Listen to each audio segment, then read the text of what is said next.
Day. It's your boy Wolfpack Main. What's going on?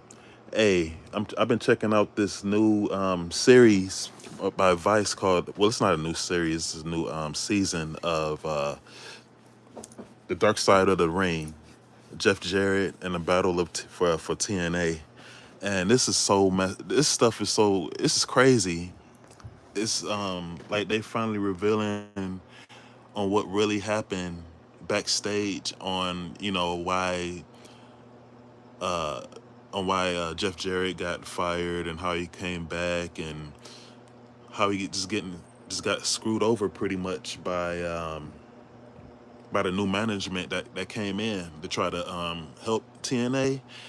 But the so-called help that was coming in for TNA, what ended up hurting the brand and Jeff Jarrett. So like right now, I am on part three right now. Um, yeah, my thoughts on the series right now. It's just like I feel bad. I feel bad for Jeff Jarrett for what happened to him, knowing what really what happened. He had and I remember when TNA first came out back in 2002. But he had lost his wife to cancer, I believe. So he was stuck with, well, he was, it was just him and his three daughters. He was a single dad. And, that had to have been rough right there, too.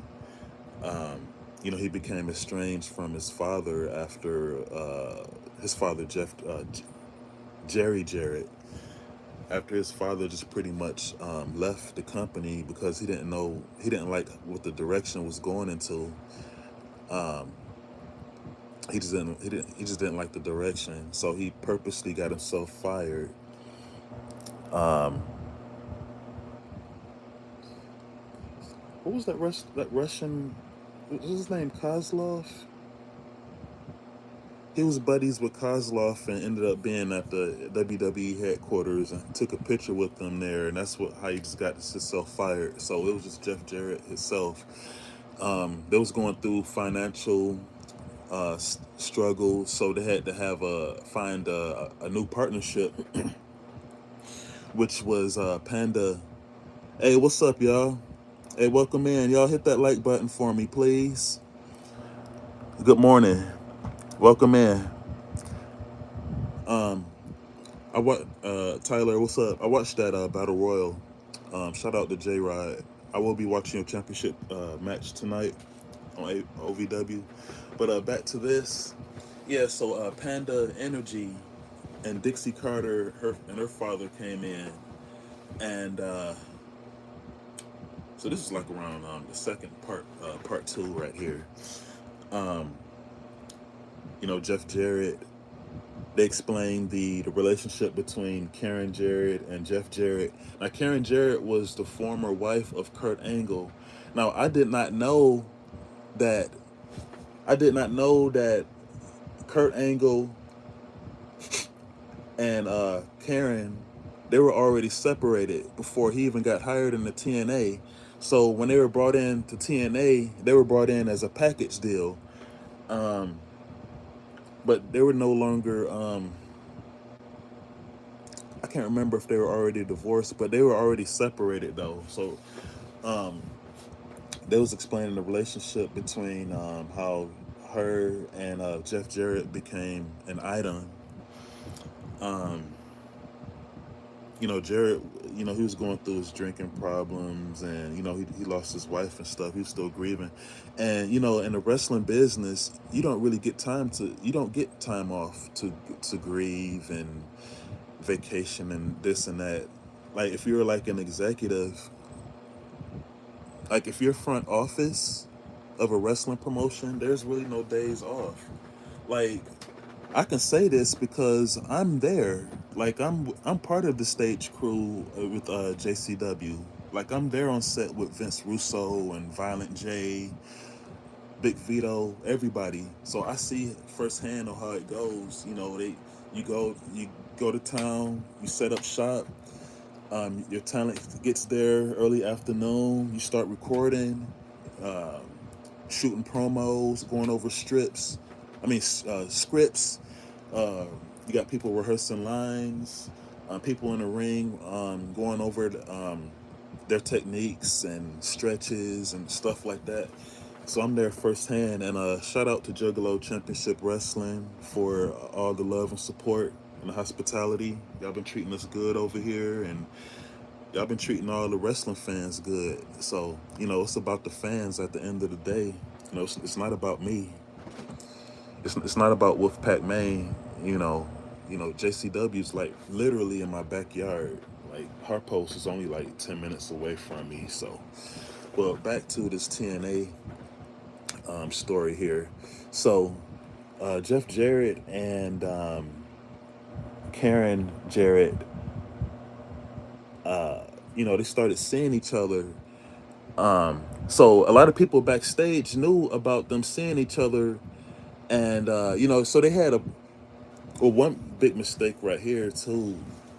Well, I wouldn't say big mistake, but the red flag that blew their cover or whatever is they had a some kind of holiday party or something, like a gathering party. uh I guess it was a holiday party of some sort. So, people were there, and I think Dixie Carter showed up there herself, and um they both answered the door together. So she was there at the house. So Dixie Carter was confused, and she got upset about that because she thought that Karen was still married with Kurt Angle or whatever, and she was mad that she was last to know about them seeing each other. And Dixie Carter and Jeff Jarrett was supposed to be company business partners or whatever. So, and they were saying how like Dixie was like being really snakish, and she was being very snakish and shady. And when certain people are in positions of power, some of them aren't comfortable with being where they are. They want more power. They want more control. They want more power, and that's what she was doing. And I guess she really didn't care for Jarrett too much or something. I don't know, but he was in the way of her gaining more power. So they were saying that she was using that as an excuse to fire him because she was last to know about his relationship with Karen, Kurt Angle's ex-wife. So that was pretty messed up, man. Like right when it was saying that Dixie Carter was about to knock on the door, I was like, oh no, Jarrett's in trouble now. I can see something coming, man. And you got people out here that's in the workforce. Like you have managers or bosses. If they don't like you, they'll try to find a way to get you up out of there. Even if you're like a good worker, like if they see you in the way of their goals or whatever, you got selfish people out there like just diabolical. And like I'm on part 3 right now. I'm actually having it on pause right now, and once I get caught up to where I'm at, and then I'm gonna just let it play, and I'll just watch and react. But I can't show anything, due to copyright. YouTube don't play any games when it comes to copyright, man. Especially when you're a monetized channel. So, uh, um, let me see. So, Jarrett gets handed the papers. Pretty much, he's being let go. So while he's gone, that's when the Hogan Bischoff era comes in. So, um, the creative team already had Jeff Jarrett, Vince Russo, and Dutch Mantell. So Jarrett was gone, and then they eventually let Dutch Mantell go. So it was just Vince by himself. Um, Vince and Eric Bischoff. didn't get along because Vince pretty much took Eric Bischoff's job out of WCW back in the day. So there was some resentment there. Um, so they ended up having to work together again in TNA. Oh man. Then they had Jim Cornette. He's on here too. So everybody knows that there's like a lifelong beef between Jarrett and between Vince Russo and Jim Cornette. Like that beef would never end. Um, and um, so Vince Russo didn't like that. Yeah, Vince Russo and Hogan don't even like each other. Yeah, they didn't like each other. So when Dixie brought Hogan and Bischoff in, um, Vince didn't like that at all, and they didn't like the direction that Vince was put in TNA too, because Vince Russo's writing style was more catered towards TV show entertainment, as opposed to Jim Cornette's traditional pro wrestling, old school, um, just pro wrestling. So he always had that big dynamic of them two bumping heads, you know. So even with JCW now, you know, I've been affiliated with JCW since February, and you know I'm there on set with them whenever they're here in Michigan when they're doing their tours. So you know I see what all goes, how the I see how it's all put together. Um,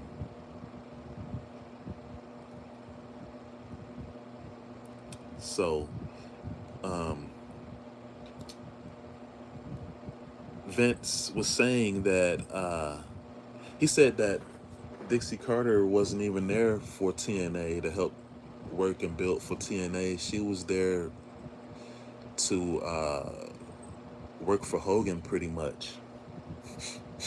Like it was a lot of, and this is where this comes into where the divide and conquer comes into play. There was no more Jeff Jarrett. There was no more Dutch Mantel, and Dixie. She started taking control over creative. Um, but the fans didn't know that. So the fans started turning on Vince Russo again. It was Hulk Hogan and Eric Bischoff's idea to take away the six-sided ring and make it back in the traditional four-sided ring. And the hardcore TNA fans, they didn't like that the six-sided ring got taken away. So they started booing the show. They was booing Vince Russo too. Um, so I'm gonna press the play button Dan, here. with WWE was going to make so much noise. It was about creating awareness. I thought it was the dumbest thing. Oh yeah, so Dixie Carter, I still remember this too, because I did watch some TNA back in the day. Um, she had like a big company meeting, so she's standing there with a mic, and she had all the talent sitting on the bleachers. So they had it taped earlier that day. Everybody thinking it was just a private company meeting amongst them, but like later on, like during the show, they ended up playing that whole video clip of them sitting there and just her standing there talking about, pretty much saying, I'm the boss and it's my way or the highway. You're going to support me 100% of the time. I want your support. I want your help. So, you know, you could see the talent sitting there just looking pretty disgruntled. Like, you know, they're the ones that's been putting their blood, sweat, and tears in the product. So you there trying to talk about them, you trying to like um, put their loyalty into question. Like that Dixie Carter, man, she, it's not a good look on her, man. Like Of course, she was a a nice looking lady on TV, and a pretty smile, and the nice Southern Belle accent. But fellas, don't let that fool y'all, man. Please don't let that fool you, because you got people out here that can use that as an advantage and take advantage of you. Like, you got power hungry people out here that'll do anything at any cost for more power, and that's what's going on right here. The battle for TNA. Even with Bischoff coming in, he came in with like the big ego, and especially since Vince Russo was already there, so he's rubbing it in his face. Trying to go Monday Night Live. Make sure y'all hit that like button and subscribe if y'all are new over here. I only got 2 likes. Can I get more likes than that, please? Oh yeah, I remember they tried to. I remember when they tried to go head to head with WWE Raw back in 2009. I remember that. Uh, Hogan and Bischoff, they made their debut that Monday night, and on Monday Night Raw, that was when Bret Hart came back, and him and Shawn Michaels had buried the hatchet and hugged each other in the middle of the ring. Hey, what's up? What's up, everybody? Y'all hit that like button. Yeah, um, yeah, I'm just giving my reactions and thoughts to this Jeff Jarrett and the battle for TNA um, episode of Dark Side of the Ring. It's 3 parts to it, so I'm actually watching part 3, but like I'm giving my thoughts and reactions to the past two. Well, I were giving my reactions for the first 2 parts, and I'm getting caught up now. If you all haven't seen this Vice, this is Vice TV. If y'all haven't seen this Dark Side of the Ring, I highly suggest you all go check that out. Um, Yeah, actually, I feel bad. I felt bad watching this, and I felt bad for Jeff Jarrett for what he had to go through, and that's tough losing your wife to cancer and being a single dad for 3 daughters, and still having to show up to work and endure the pain and the suffering and the grief of losing your wife. Because in the wrestling business again, if you're an executive, there's no time, there's no days off.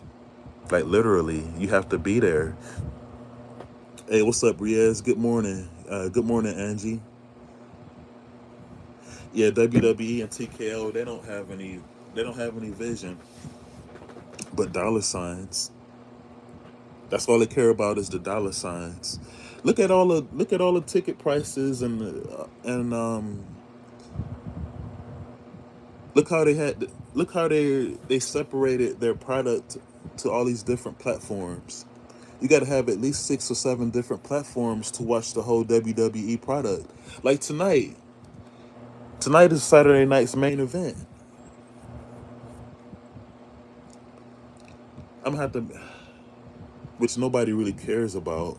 No, nobody cares about Saturday night's main event, man.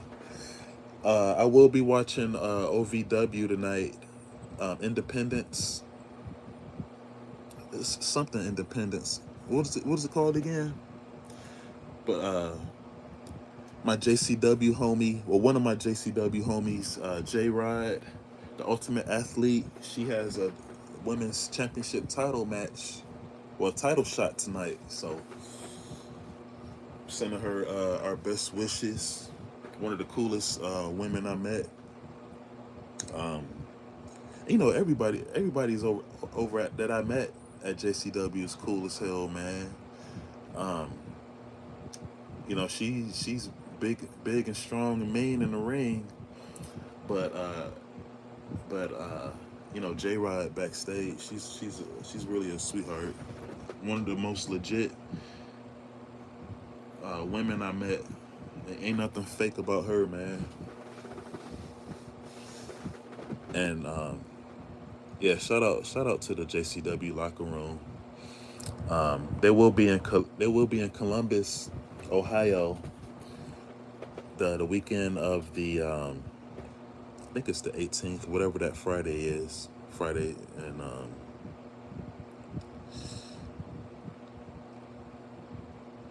it's Saturday, I think. Then they having the gathering in August. It's like a big Woodstock type event, like 2 or 3 days, I think, like that. And then they will be here. Then there's Bloody Mania. That's something I'm interested in checking out, and I think that's going to be here sometime in October. What's going on, Riaz? What's the weather like over there? And everybody that's in the Midwest, be careful outdoors. There's still the smog from the Canadian wildfires that's been brushed over here. So I was out a bit yesterday, but I didn't get bothered by it. I was only out for a couple of hours, and I did find some sweet things yesterday. Check out my live stream I did from last night or yesterday afternoon. I can't remember. I found a few cool things from a brand new Ross that just opened up yesterday. Um, yeah, I finally found that Ultimate Shredder from the Teenage Mutant Ninja Turtles 2: The Secret of the Ooze movie from NECA. Yeah, degrees Celsius. Oh, okay, so it's 71. Oh, okay. Yeah, I like the 70s over here. So I don't like that really hot, thick, humid, sticky weather. Yeah. We didn't have the money to get. So, after Dixie Carter found out that Jeff Jarrett and Karen was seeing each other and she not knowing it, uh, she felt some kind of way about that, not knowing about it and being last to know. So, Karen Jarrett, she said it herself on here that she still feels that it was her fault that he got fired. Um, yeah, man, Jeff Jarrett, they did him dirty. Jeff Jarrett got done dirty, y'all. And I was never really a Jeff Jarrett guy. Like I remember the first time I watched Jeff Jarrett on TV, he was on Monday Night Raw way back in the day when he was doing when he was the Double J Jeff Jarrett with the light up glasses and the big cowboy hat and stuff. Yeah. Um, but watching this and getting to know what really happened and all of that, and um, yeah, he got done dirty, man. Even by his own dad. So messed up. Countless amount of people came up to me and would say, "How long are you going to And let this go I've been on?" on set. And I would say, I've been on set with Vince Russo quite a number of times now. Yeah, I've been on set with Vince Russo for quite a number of times now. Um, he's a really tall guy. Like I'm 6'2". He looks like he's around. He's like around 6'3", something like that. And I still remember when I first met him here. Like that was such a good day when they was here at Harpo's. This was back in March. That was the same night that Big Al won the JCW Women's Championship from Hollywood Haley J. Yeah, that was such a fun night. I got to meet her. Y'all can check that video out. I have that up on my Instagram and my YouTube. Yeah, I had my artwork with me. Vince Russo looked at my artwork. You know, I got a video of that too. Meeting Vince Russo for the first time on set because he had got done talking with Barnabas. Shout out to Barnabas the Bazaar. Now he was actually the first wrestler where I had my phone out and he autographed my artwork. And then I talked with Russo. He looked at my artwork and took a picture with him. And then like a few minutes later, I think I set my artwork ringside because we had just got done setting the ring up at JCW Lunacy at Harpo's, and I was walking around, taking pictures and filming and stuff, and I turned around, and next thing you know, Big Alice Crowley, just popped up out of nowhere. Like she was like kneeled down in the corner looking at my pictures and my artwork and stuff. So that's how I got that little interview with her. She just popped up out of nowhere, and we started talking about art and wrestling, and I already had my phone out, and I was like, "Hey, is it okay if I record this for my channel?" And she's like, "Sure, go ahead." And she had me stuttering and stuff at first, cause like, she was a heel character, and so I was always seeing her looking grumpy and uh, um, she didn't really smile on TV unless she did something devious to somebody when she was a showrunner. So when I first met her and I pulled my phone out on her, I was like, "Hey, you're." She's like, "Big Al." No, she's like, "What up, Big Al?" So she had like this big pretty smile on her face and throwing up the peace signs. So I was like, "Wow, man! Like, I never seen her smile like that before." Like, so she was real nice and welcoming, and I was telling her, I was there to help set up the ring, and Jeeves, he hit me up, invited me down to help set up the ring and stuff. So yeah, so that's how that happened. And I'm not gonna get too deep into that. We still talking about the TNA stuff, but we still connected anyway. Like Vince Russo was part of TNA, and he is the head director and main writer of JCW Lunacy.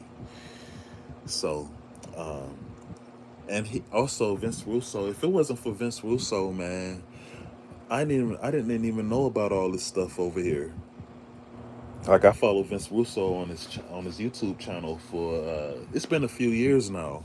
So that's how I knew about JCW Lunacy, and he was talking about he was talking about the outbreak at the time. He's like, bro, there's this tag team and there's zombies, bro. They got the skin peeling off of their face and everything, bro. So like I was like, oh, it's a zombie tag team. I never heard anything like that before. And I think they had like Violent J on the show before, talking about the show and stuff, and he was talking about it. So I started checking it out. This was like back in January, and I was pretty much fed up with WWE, and I'm pretty much fed up with it now. And I needed more wrestling content on my channel and something new to watch. You know, so I just started doing watch alongs. Now, like the first couple of episodes, I think I had the camera just facing me. So um, TNA kind of disrespected AJ Styles. Uh, Karen already said their marriage is already at the point of ending. Yeah, Riaz, I mentioned that earlier. Yeah, they were already separated before they got hired in to TNA. They got hired in as a package deal. So yeah, already covered that. Um, yeah, they did disrespect AJ Styles. They tried to give him a pay cut, and that's the same thing as WWE doing now to their to some of their roster. Like look at Kofi Kingston and Xavier Woods. They left. They didn't want a pay cut. Sheamus, he left. Um, I'm sure there's a couple of more people, but can I get some more likes in here, please, y'all? Um, What? Nobody cares. With Hulk Hogan and Dixie Carter, TNA is going all the way, brother, to the top. From the day Hulk came in, he was less oh than yeah, 12 so months. TNA back in '09, they tried to go head to head to Monday Night Raw. So that was when Bischoff and Hogan made their debut that night. They took away the six-sided ring. They was in the ring. That was the same episode that Bret Hart came back for the first time after many years, and then Shawn Michaels. That was back when he was still with DX, and they buried the hatchet and they hugged each other. That was that episode, and that was a mistake for TNA trying to go head to head to Monday Night Raw. Like that just wasn't happening. Trying to beat them. Profitability to Good morning, happy Saturday morning, everybody. Y'all hit that like button for me. Happy Saturday. with Hogan and Bischoff going. I know it's early, but TNA takes its biggest you know, move yet. sometimes I wake up. Impact head to head with I know it's early in the morning. Over here it's like 7:30.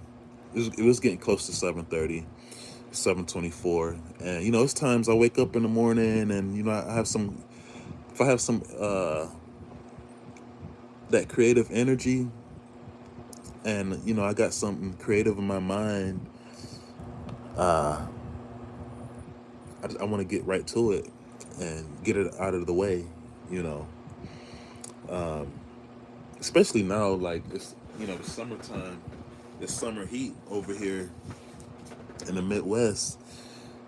It could get very hot in the afternoon, so I want to get the work done out of the way. Yeah, man. Um, yeah, Riaz, I appreciate your support, man.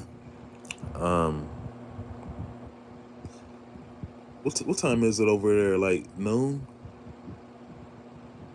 It's like 12 o'clock over there. Yeah, shout out to the folks that shout out to my people over in the UK. WWE's Monday Night Raw. I don't remember what the viewership was, but I think the most watched Impact episode in history was some of that head-to-head competition. It was the first night. TNA had never had that big of an audience before. I was realistic. I knew what Can y'all hear my TV? and I was pretty convinced that it wasn't going to work long term. I didn't even. That's Eric Bischoff talking I now. don't even remember how long it lasted, but yeah, it did not work well. You had one that was a major league product, and then you had another one which was like, Yeah, so yeah, they got Vince Russo in here talking too. Yeah, so like when I'm helping out on set of JCW Lunacy as a stage crew member, um, I'm helping. There be times that I get sent out to the store to pick out a few things, pick up some supplies for, you know, some duct tape and some shipping tape and stuff like that. Oh yeah, shout out to Chopper City, the new JCW Tag Team Champions, Bruce Wayans and Atiba. Shout out to them guys, man. I was up at Saginaw for their tapings, and they asked me if I wanted to help them do some shoots with them, do a shoot. So if you follow them on Instagram, there's a video, and I'm gonna post it on my wall too after this.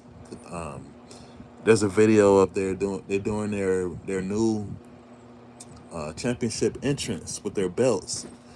So they come out one from each side facing each other. They meet to the center point, and they spin around and do like a little high step move, and do like the air guitar with the belts or whatever. So that was cool, and they, we both collaborated on that reel. So yeah, shout out to Instagram, man. Hey, if you are an artist, entrepreneur, entertainer, content creator, Instagram is like so good at net as a networking tool. Like I see that as that's like my online resume right there, man. Like I tell people about my artwork and my videos. I just pull my phone out, show them right there on the spot. Um, so I'm networked with a lot of indie wrestlers too and other artists, and we just like in this nice network. This whole JCW universe experience has just been amazing. It's just feels like a big happy dream, and I shout out and thank everyone who's been supporting me and who's been by my side through the thick and thin. Chicky, one of my day ones. Rain, my oracle. She's been here since May of last year, and she's been nothing but support and motivation and keeping me focused. Because even though even though this may look easy to some of you guys who watches me on your TV, but it's not easy being a content creator on here. Especially if you're running the show by yourself for the most part. It's more than just hitting the record button or hitting the live button and sitting on camera and putting on a performance. Like, there's a lot of mental that goes into this too. Like, you got to have like the right mental health for it. You got to have you got to have the consistency. So, people who follows me, my main show right now is my JCW Lunacy watch parties every Thursday night. We be having a good time over there. And before I even met Rain, she said before she even met me, she didn't even watch wrestling. She didn't watch wrestling at all. And when I start my live streams, she's one of the first people in there, and she's actually quite excited for the show and excited for the channel and the brand. She's excited for me.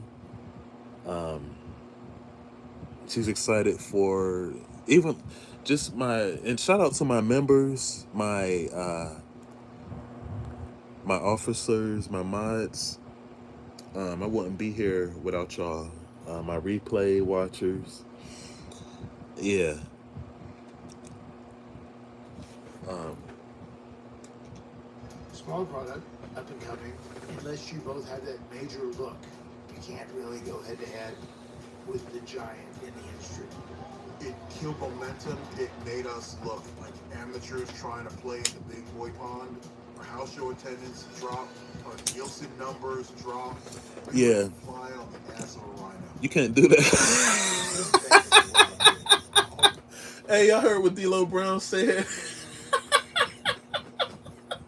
Hey, I gotta rewind that, man. He was pretty much saying why it was a big mistake for TNA to go head to head to Monday Night Raw the same night. Because you pretty much got like a big league, you got like a small league trying to go head to head with the big boys, and you can't do that, man. Like, you're still kind of new. Like, you had to go off to the side and do your own thing. Even with like AEW, um, AEW really wasn't even trying to go head to head with WWE. WWE and Triple H was trying to go head, and Vince McMahon, they was trying to go to head with AEW on Wednesday nights with NXT, and look how that turned out. Like, I loved TNA Black and Gold. Now this was back when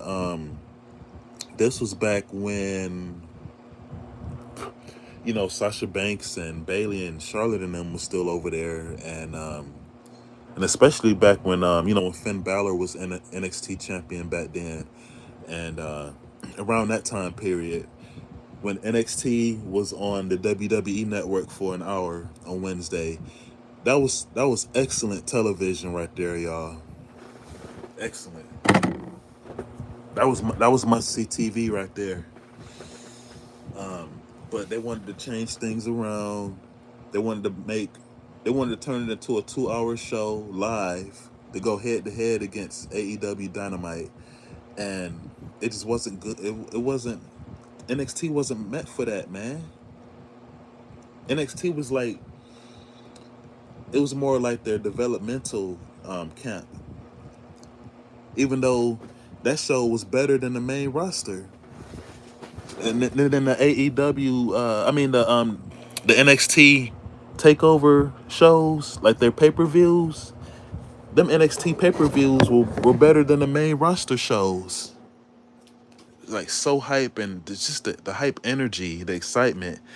And like, you know, you had your young up and coming talent in NXT, you know, they hungry to be on the main roster and stuff. So of course they're gonna put in way more effort and a better performance. Yeah. Um yeah, shout out to everybody that's over here. Please hit that like button and subscribe if you are new to this channel. We offer more. We have a lot of variety on this channel. We cover art. We cover art. We cover pro wrestling, action figure collections. We go over some main topic things. We also go over. We do like reaction videos to funny reaction videos, police body cam stuff. Um, cover JCW Lunacy every Thursday night. I have behind the scenes backstage footage that I provide during my watch alongs. So, you know, whenever they come to town in Michigan, you know, I'm helping backstage with them, help set up the ring. And so I have bonus footage and pictures for y'all on that. Um, yeah, I've been on set with them for a while now. And it's just exciting stuff. You know, um, when you're new to the wrestling business or new to a promotion, you always make sure you want to go and shake everyone's hands and introduce yourself. Be professional, be courteous, and just don't get any backstage heat, man. That's like one of the biggest heels or the biggest supervillains at any promotion is backstage heat. You most definitely don't want to get backstage heat with the main directors and the writers of the show, man. 'Cause they can you pretty much become a slave to them. You know, do you want to, you know, because they could make you look like a superstar on TV, or they could break you and make you look like a complete loser. So, do you uh, do you keep your pride and walk out the door, or do you got to swallow that hard pill, swallow that big pill, and to keep those checks coming in, and you could be looking like a complete fool on TV. Like nobody wants to look like a complete fool on TV. If it's like out of their control.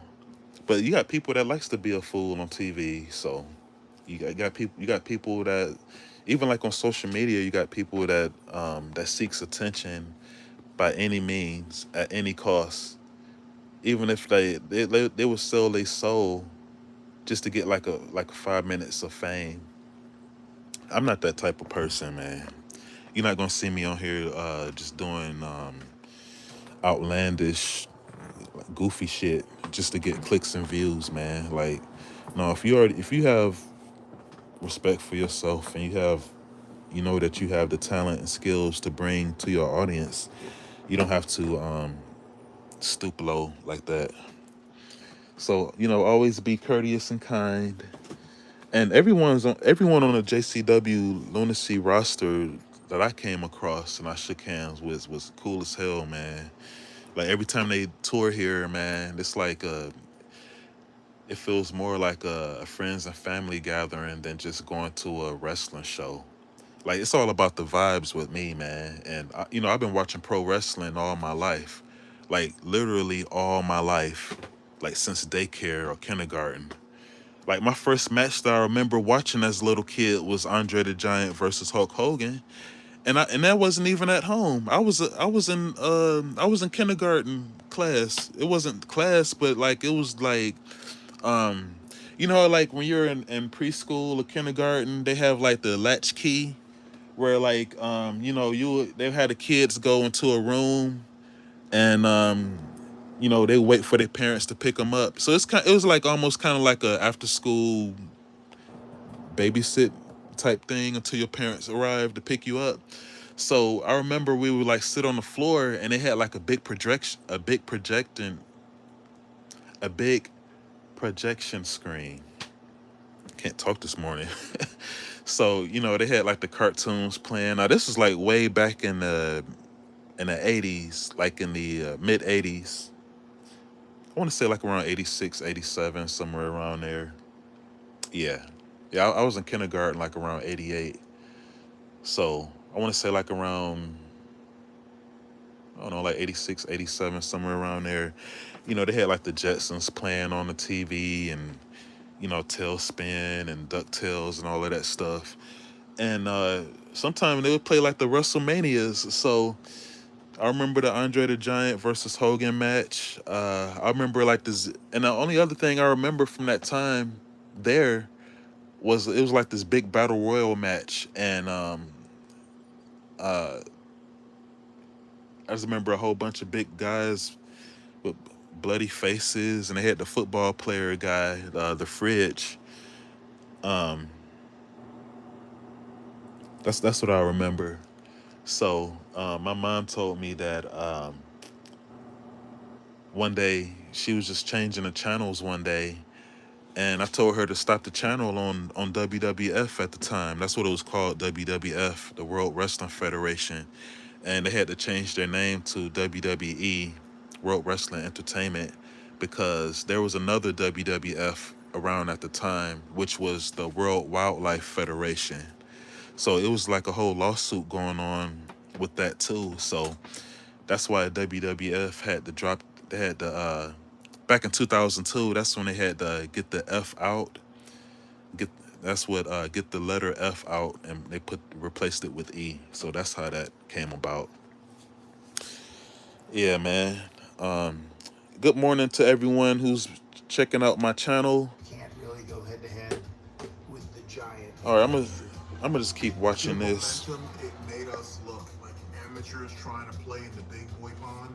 Our house show attendance dropped. Our Nielsen numbers dropped. We were the fly on the ass of a rhino. He said there was a fly on the ass of a rhino. I haven't heard that one before. I heard the saying. I heard a saying that's quite similar to that. Like I heard, Jim Ross.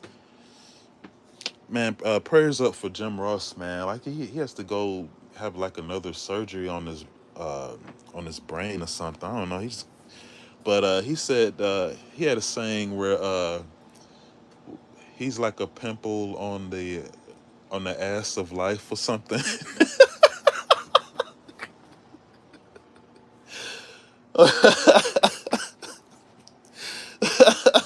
Those old this old country them old southern country sayings be hilarious, man. This day, this is what I believe. Hulk wanted to come in and move some chess pieces to create. Oh, I'm watching part 3 right now. So they're at the part where they're talking about where TNA tried to go head to head against Monday Night Raw back in 2009, and how it's just it was pretty much a big mistake because it was affecting their ratings. Like their ratings was dropping. People's I'm in a bad place here. Yeah. In that I can't voice my opinion because it will sound self-serving. With declining. That's like me trying to put on a yeah, like TNA, even though they were around since 2002, and that point in time, that was 2009. They was still kind of new. Like WWE was been around for like almost 50 years now. Like it wasn't a good idea trying to go head to head against them on Monday Night Raw because everybody else is going to be watching Raw. Um, and Raw was actually watchable back then compared to what it is now. In the failed attempt to reignite the Monday Night Wars hanging over the company, the creative team turns to Yeah, I remember that. I still remember that. Hey, I still remember that night too. I was working a security job at the time. This was back. This was back in around January in 2009. Around that time, I was doing some security at the auto show around that time, and then I came home to watch it that same night. turning real-life conflict into compelling television. Just months after Jeff Jarrett returns to TNA, he's asked, Yeah, that was the same episode. Yeah, it was the debut of Bischoff and Hogan that night, and then over on Monday Night Raw, Bret Hart came back.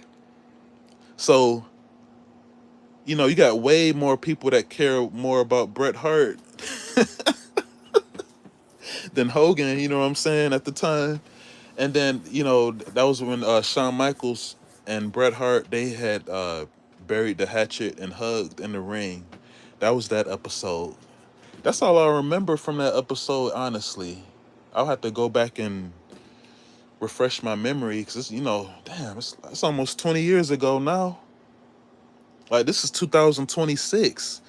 All this TNA versus WWE, that was way back in 2009.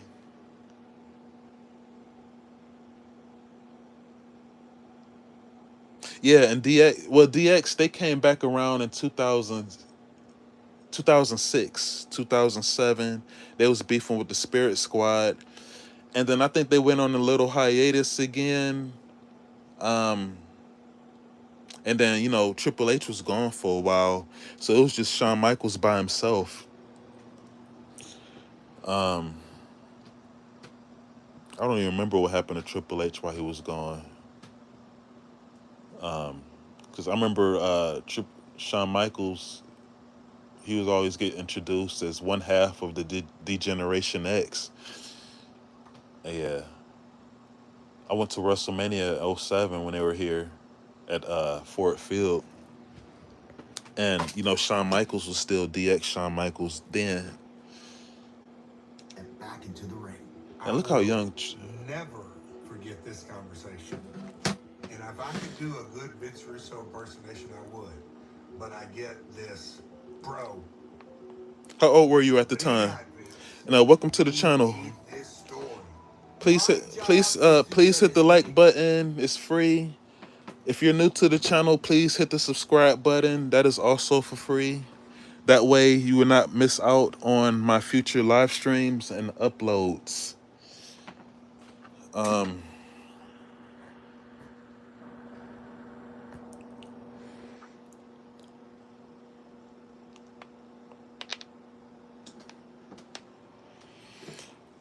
I don't know. I have to go back and look. It's been so long ago. That is my job. Without it, And the people who's new to over here, I am a JCW stage crew member.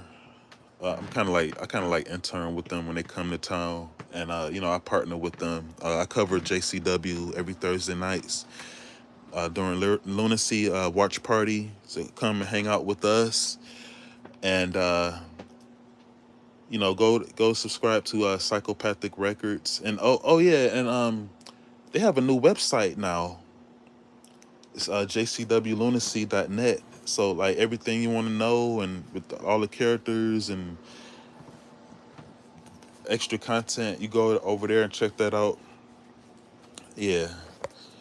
I'm gonna continue to play this. down, I was gonna pitch the angle to them if they weren't. Anybody over here watch JCW Lunacy? I was asked to be in a storyline with Jeff and with my ex-husband. Oh And the man. storyline of Jeff took me from her. Man, that's it.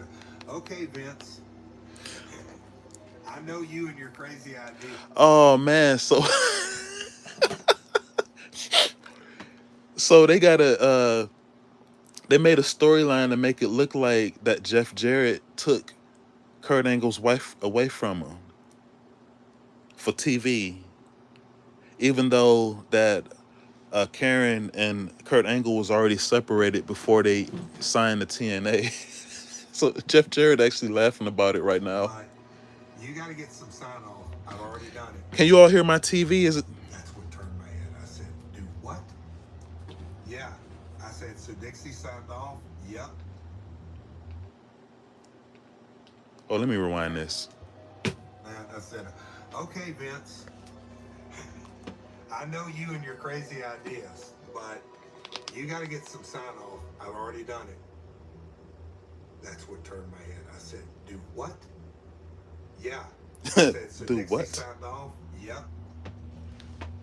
It was obvious to me that there was a tremendous amount of strain between Dixie and Jeff, and now we're going to add, oh, I don't know, a love triangle with Kurt's ex-wife and Jeff Jarrett on top of that stress. Kurt Angle, the 1996 Olympic gold medalist, the father of the Oh, I see what's.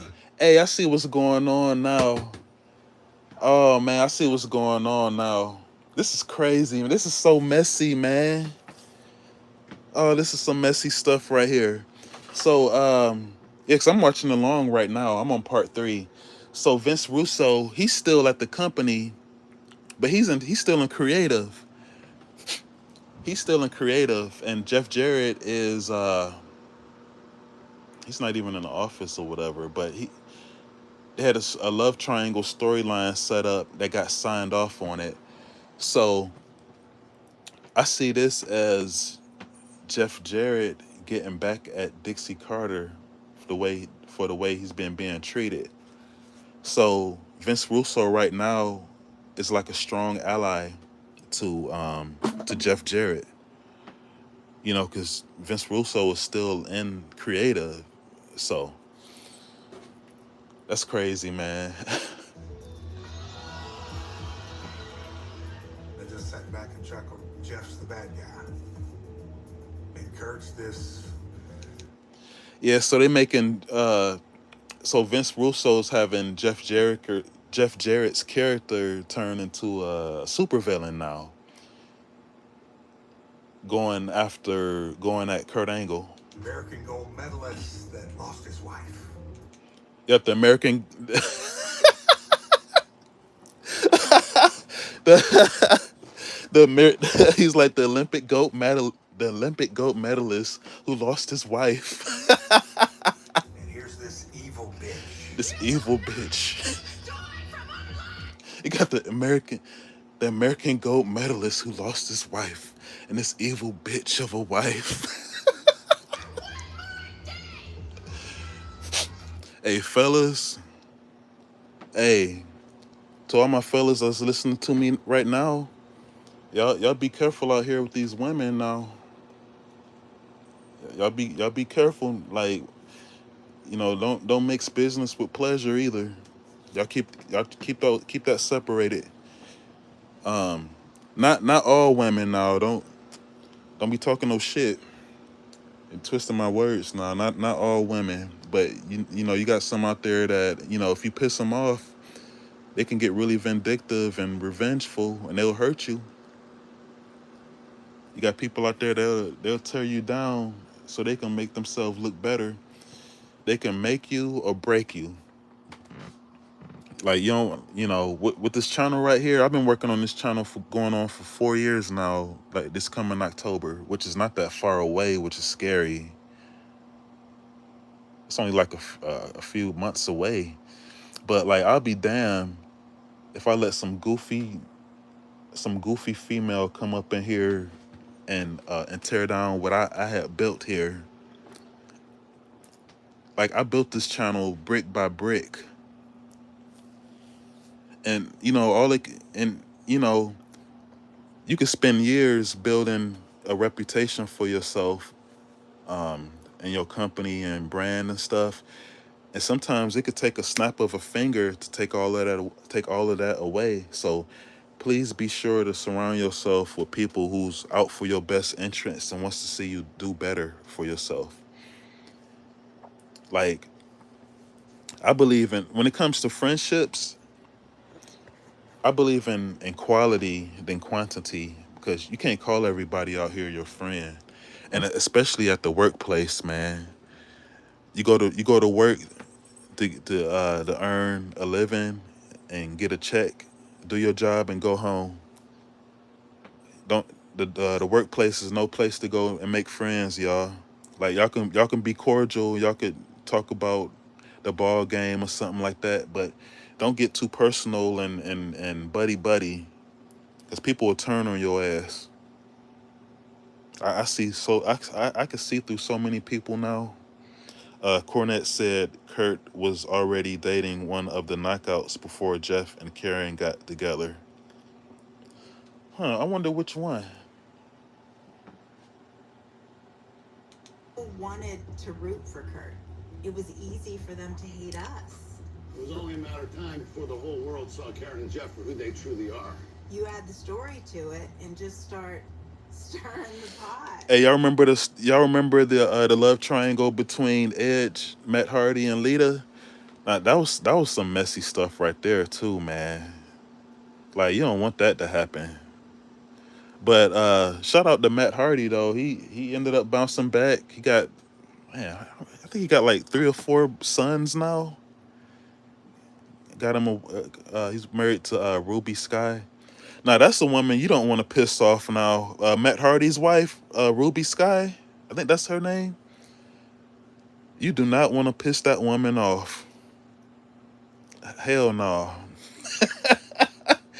uh that woman don't play. Like if it's something on her mind, she don't mind sharing it at all and putting it online on blast. Yeah. It was the crazy girl that tried suing everyone. I forgot her name. It was a crazy girl in TNA that tried to sue everybody. I can say I watched 2 men put their differences aside and work for the betterment of TNA. And by doing That'd be kind of tough for me to do, man. Be a wrestler. Like, let's say, like, Matt Hardy's wife always posting on TikTok. Oh, I'm not on TikTok. I tried TikTok when I first started my channel again. Well, when I had rebooted my channel back in 2022.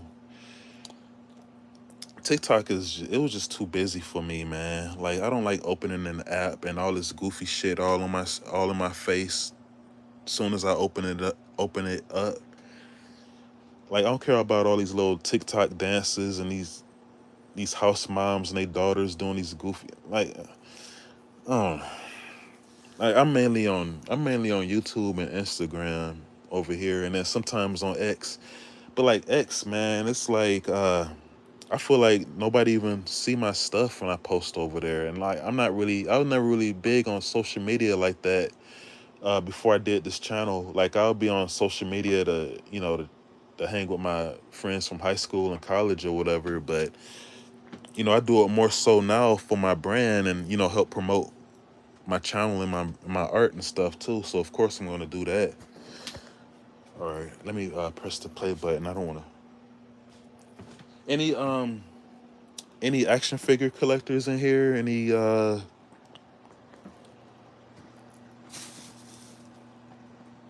where my remote at?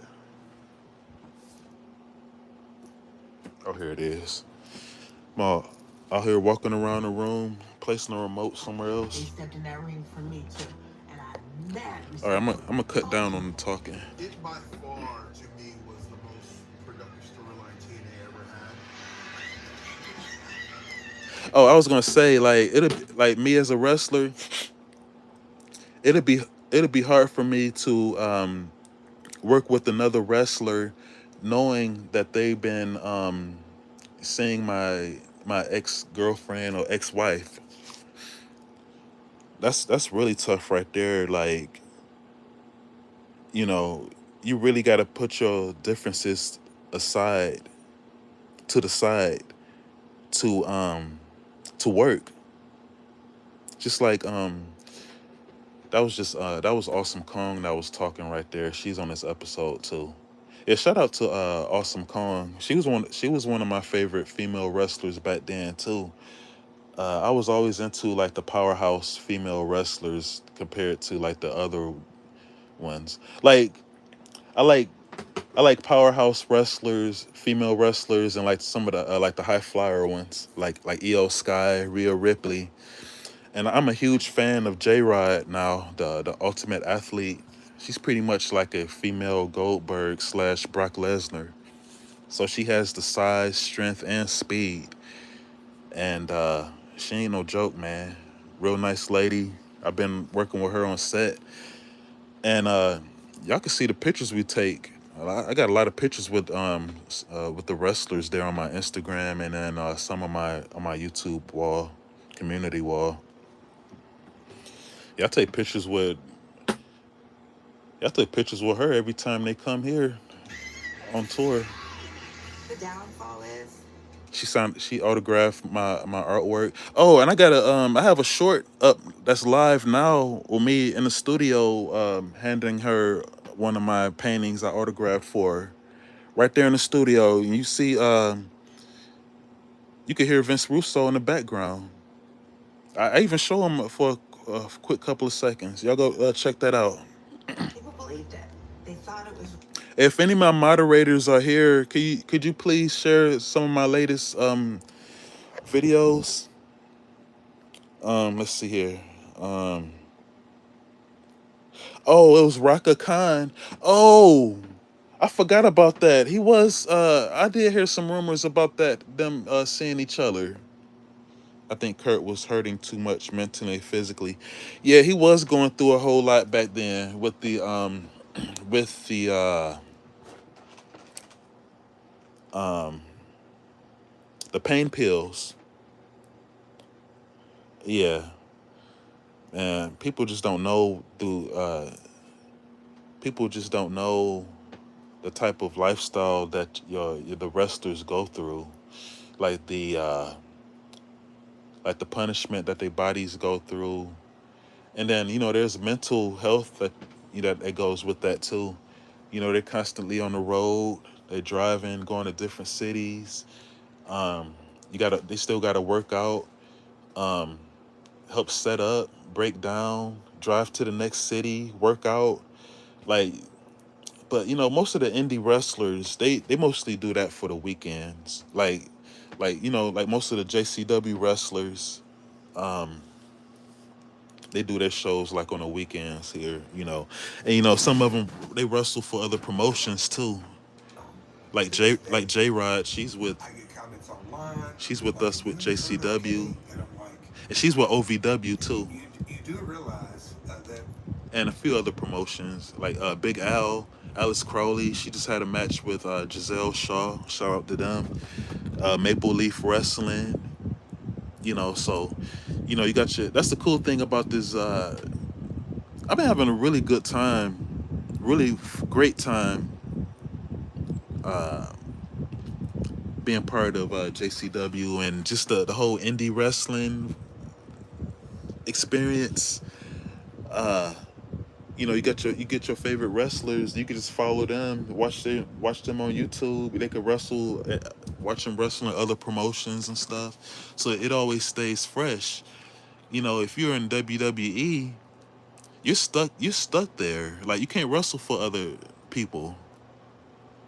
And then like you can't. Yeah, that's just boring to me, man. Like I want to go to try to wrestle other people too. That only makes yourself better. You build your brand up and stuff. But at the same time, it can be risky too because, like, say like you have like a big a main like an AEW, MJF. He's like one of their biggest. He's like one of their biggest faces there, and it could be where he would be at an indie show, and he could end up getting hurt over there. You don't want that to happen because AEW still needs him for TV tapings, for TV. So there's a risk there. co-parent kids and have since 2010. Jeff wasn't screwing Kurt's wife. Jeff didn't take Kurt's wife. Do you think if that was the case, Kurt Angle would go through with that storyline? See, they had us thinking that they even had me fooled. They had us thinking all along that Jeff Jarrett was messing around with Kurt Angle's wife behind his back, but that wasn't even true. No. Y'all hit that like button for me. I got 5 likes here. Can I get some more likes, please? I appreciate that. It'll help this channel a whole lot. Is JCW the one that Russo runs? Well, he's not running it. He writes for it. Violent J, he is both of them run it pretty much. Violent J, he books the matches, and he writes some stuff too, like the Jasmine St. Clair baby daddy storyline thing. That was him right there. Yeah, Violent J, he's always on set too when I'm there. But like, you know, I stay out of their way when they are there working, you know. You know, when they're there shooting and stuff, you know, I stay out of their way. I don't want to distract. I don't want to be responsible for Vince Russo losing train of thought of a good idea that he has in his head at the time, you know. So I spoke with him a few times, like when they were in Detroit at the Majestic. That's not what happened. You know, there's a scene where he's at the bar talking with Joe. No, he's at the bar talking with Jeeves, and he had his yeah. It's a few times where they take like a little breaks in between shoots, and I go to Russo and give him my idea about something, or you know, but We're going to create a storyline on this tragic situation. I mostly, you know, after we set the ring up and all the chairs and the rails and all the cameras and stuff, we pretty much just be chilling on set. Like we get there like around, I know the crew, they meet up like around 11 or 12 or something like that, the big moving truck, and you know, we get that done out of the way, like the first couple of hours, and you know, the talent starts coming in like around 1, 2 o'clock. I remember Big Al, she was like, no, Danny Moe and one of the producer man, they showed up first, and then, you know, Big Al, she showed up with her bags. You know, they come in and you know, they go to their dressing room and go over their lines, put on makeup, get dressed and stuff, rehearse, and you know, we just be chilling for the most part. And while the talent, they do their shoots during the day, and then the show usually starts like around 8 o'clock, and you know, they open the doors like around 6 o'clock, and everybody come in, find their spots, get their seats, get their tickets.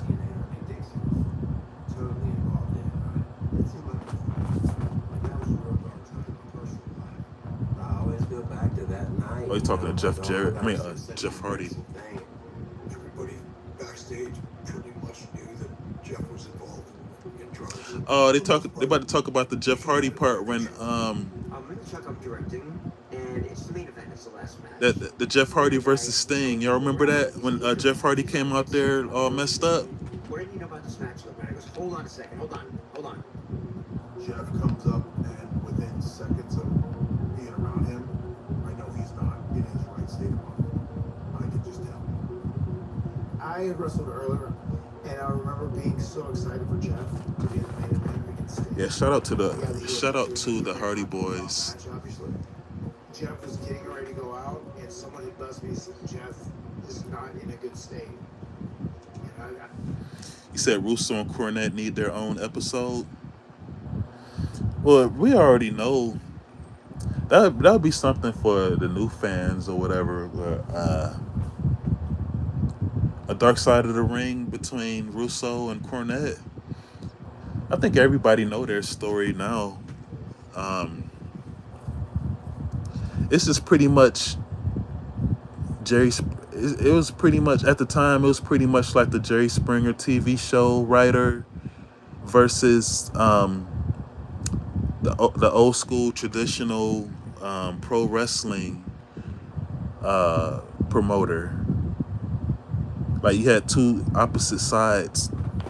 You had the sports entertainment guy versus the traditional pro wrestling guy, and then it was just always bumping heads. You know, My heart dropped. I'm like, oh my god. like you got your old school guys that just want the pro wrestling, like the traditional pro wrestling, and then you have people that like, you know, like the Attitude Era with like the crazy storylines and characters and stuff. So, with me, I take a little bit of both. You know what I'm saying? Like, I like I like I like the entertainment side. I like to laugh and watch people get roasted and funny stuff on the wrestling shows and the funny characters and stuff. And but not too much of it. Even with like the wrestling side, like with AEW, like you got people that just want to watch wrestling and the action and the high spots and stuff with not much story to go into it. So with me personally, I was raised on WWF. I was a WWF kid, and I watched WCW also. So like I like both. I like the entertainment and the wrestling side. As long as I'm entertained and having a good time, man. But like I don't like just watching a wrestling show with just straight up wrestling matches. Like AEW Rampage had that. It was just random wrestling matches slapped together on a show, and just all right. Here's four matches. Here, now go watch that. Have fun. But like with me, like I want to know the reason why these guys are wrestling each other. And then they had like a bunch of guys on there where like you don't even know who they are unless you watch New Japan and Mexican, like the New Mexico wrestling. Comes out, and I can see that he's staggering. Like, oh my god. So like the hardcore wrestling fans would know who some of these wrestlers are, but like see, you want to cater to, and Vince Russo was saying this too on his podcast. Like you got to put on shows for the casual viewers to watch, or you're not going to have the viewership. Like it's not that many. There's way more casual TV viewers than there is the hardcore wrestling fans, and that's just a fact. And at the end of the day, this is a business. It's a show business. You gotta bring the money in. From the crowd. What was Jeff Hardy doing here? Everybody was kind of looking at each other, including Dixie. It's like, what do we do? What next? During the 2011 victory. Yeah, man, I didn't know Dixie Carter was allegedly dirty like that, man. As Jeff Hardy made his way to the ring, backstage it became painfully I'm clear that Hardy was in no condition to compete. I'd seen Jeff earlier. That's Chris Jericho doing the narration. But I was not in tune with anything going on that day. And I got a call. Russo, bro, get over here now. Eric Bischoff comes out right before they ring the bell at the introduction. So I got close to Jeff and I told him, turn around and get the out of this ring. Walk back to the locker room. Just leave. Oh, that's what he said.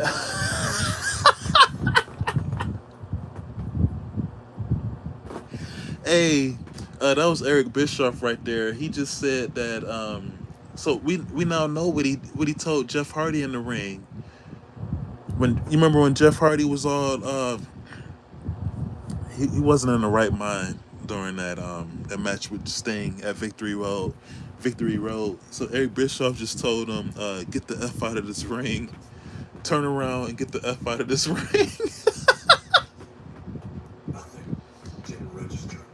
It's all pretty much a blur, but I remember Eric Bischoff saying, just like it was like, get rid of that piece of trash. I can't believe you would do this to these people that have paid to watch this pay-per-view and these people that have worked so hard to put this show on. So then I went over to Sting. He just said, hit him with your finish.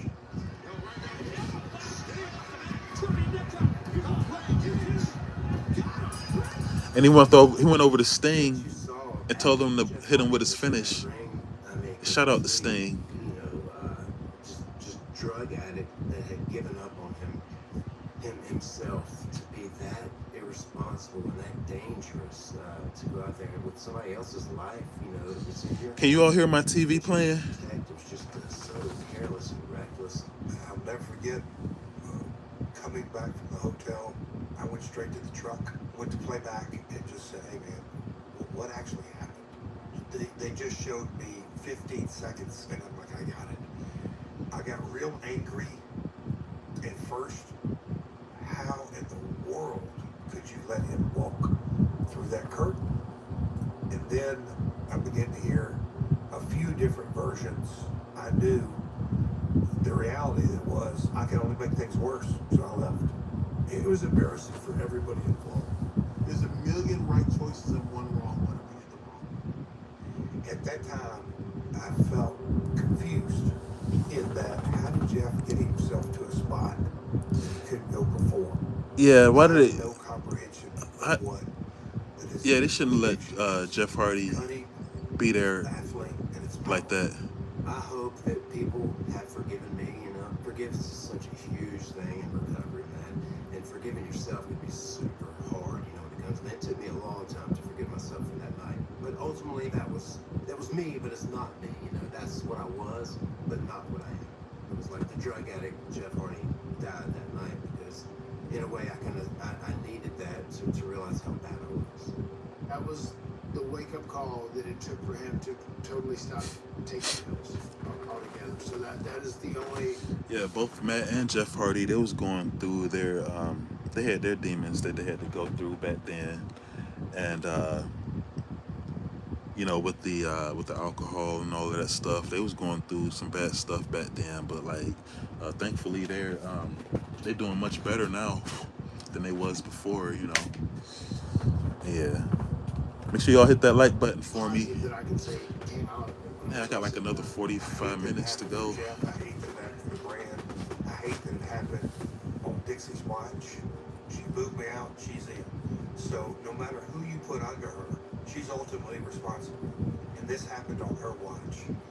Oh yeah, At the end of 2011, it did happen under her Jeff watch. Hardy redeems himself by defeating Jeff Jarrett in a loser leaves TNA match. Oh my God! Allowing Jarrett to step away from the ring and focus on new ventures, including Ring Con Inc., a TNA offshoot based in India. By this time, the financial situation was beginning to get bad, and it was going from bad to worse. With the company's financials trending downward, Hulk Hogan's time in TNA comes to an end less than 4 years after it began. I know that a lot of you. Oh, I remember this. This is when this is when Dixie Carter started hugging on Hulk Hogan's legs as he was walking away, man. Decisions I've made lately. Do you remember when Hulk made up his mind that it was time for him to leave? We wanted to do it within the context of a storyline, as opposed to Hulk just leaving. Yeah, Hogan wanted to leave. We have some business in the ring now. It was probably my idea to have Dixie go as far as she did, trying to get Hulk Hogan to stay. It's an amazing offer for somebody else, not me, because I quit. I forgot he had quit. And she was chasing after him, grabbing his arm, and then she got on her knees and started holding his leg. But, Dixie probably thought it was great, because she was on TV. That's Eric Bischoff's character. I don't even want to know the amount of those checks that she wrote to both of them. And then, because Hogan's got creative control, Oh yeah. they're gonna write him out that way to completely Embarrass. 1000% humiliate her. Humiliate her. That shows you his character. That is disgusting. Oh, so so Russo didn't like that. Russo never liked Eric Bischoff anyway. So I didn't know that Eric Bischoff wrote that in there to have Dixie Carter to hug on. Oh man. Russo, why didn't he step in and try to stop it though? He pretty much saying that Eric Bischoff wrote that in the storyline to have Dixie Carter get on her knees and start grabbing on Hogan's legs as he was walking away. He was literally dragging her a little bit too on the ground while she was on her knees, just holding on tight to his left leg. What an incredible masterpiece of a job that Hulk and Eric and whoever else. So they did that to embarrass her. So it looked like Russo didn't like the fact that they did that storyline to embarrass Dixie Carter, and Jeff Jarrett's actually happy about it. Was involved, convinced her to do that. I would have never done that if I was Dixie. It said everything about her knowledge of the industry. As the company slips deeper into Well, I don't know if let me take that back. I don't know if he's happy about that, but it kind of shocked. He was shocked that she had accepted that part of the storyline to make herself look like that on TV like that. Because, you know, who wants to be on TV on their knees begging somebody for something? financial trouble, So it looks like Jeff Jarrett was a little impressed by what he was impressed that that Dixie Carter accepted that part for that storyline to do that, and he said he's pretty much saying that she's starting to catch on to the wrestling business. turns to a legendary country music artist for help. Old buddy Toby Keith. You know, Toby saw the little engine that could in TNA month after month and year after year grow to heights. I saw him at a show and he asked how things were going. And I said, Toby, it's a financial death spiral. He's like, damn, and you don't have no power? I said, zero. He said, let's get it back. And I said, you're serious? He said, I am dead serious. Attorneys met Toby at his golf course and went into their song and dance about Mr. Keith. Okay, so Jeff Jarrett, he's talking about meeting up with, he has a friend, Toby Keith. Did Toby Keith pass away? The country singer guy? I'm not sure, but he linked up with his buddy Toby Keith at a country concert or whatever, so he's trying to make something happen again. Because he's not with TNA anymore. He had left after he had lost the match to Jeff Hardy to a loser leaves town match. We sure would like to get you on board. He said, folks, there's no doubt I know what Toby Keith's brand can do. But are we talking about with or without Jeff? They hemmed and hawed and stammered around and said, well, we can kind of talk about it. He said, we have nothing to talk about. Jeff's my guy, and if Jeff's not running the show, I'm out. And he got up and walked to the tee box. So that's when I knew that the nose wasn't coming up. So I said, yeah, I've spent enough time on this, and that's when I hit send on the email that I resigned from the company. Okay, so he